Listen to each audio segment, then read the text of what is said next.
lugar na tinatapakan mo ngayon. Baka hindi mo alam, lagi kang nasa isip ko.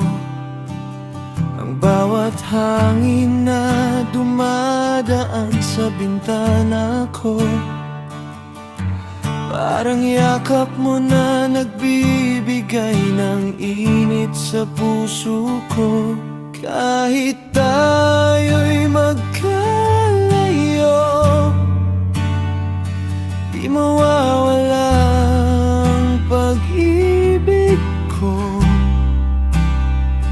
Bawat segundo, bawat oras, ikaw lang ang iniisip ko.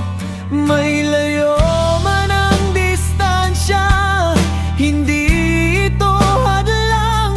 Ikaw pa rin ang tahanan ng puso kong ito ng buong buo.